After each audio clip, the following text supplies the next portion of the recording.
जंगलों के बीच बसा था चांदपुर गांव। यह गांव जितना सुंदर था उतना ही रहस्यमयी भी। गांव के बाहर एक पुराना टूटा फूटा घर था, जहां रहने वाली चुड़ैल मोहिनी से सभी डरते थे।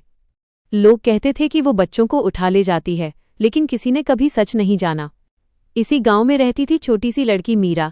बड़ी बड़ी चमकती आंखें, घुंघराले बाल और हमेशा मुस्कुराता चेहरा। मीरा बाकी बच्चों से अलग थी। उसे डरावनी कहानियों से डर नहीं लगता था, बल्कि वो सच जानना चाहती थी। एक रात जब पूरा गांव सो रहा था, मीरा की पालतू बिल्ली गोलू जंगल की ओर भाग गई। मीरा उसे ढूंढते ढूंढते उसी डरावने घर के सामने पहुंच गई। घर के अंदर से नीली रोशनी चमक रही थी और हवा में अजीब सी फुसफुसाहट थी। मीरा ने हिम्मत करके दरवाज़ा खटखटाया। दरवाज़ा खुला।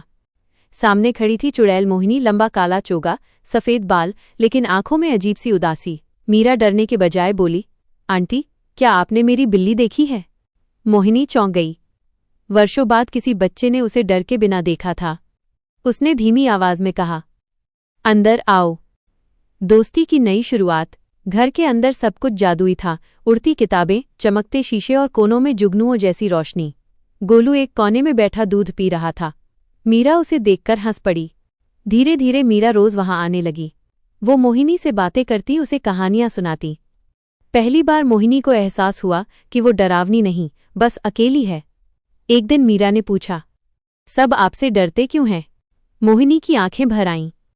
उसने बताया, कभी मैं भी एक साधारण औरत थी, लेकिन गांव वालों ने मुझे गलत समझा। गांव की रक्षक।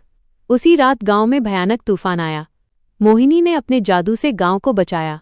अगली सुबह गांव वालों ने देखा कि उनका गांव सुरक्षित है, और सब समझ गए कि असली राक्षस मोहिनी नहीं थी।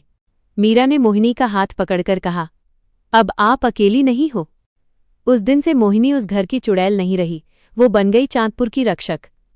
और मीरा, वो बन गई उसकी सबसे प्यारी दोस्त।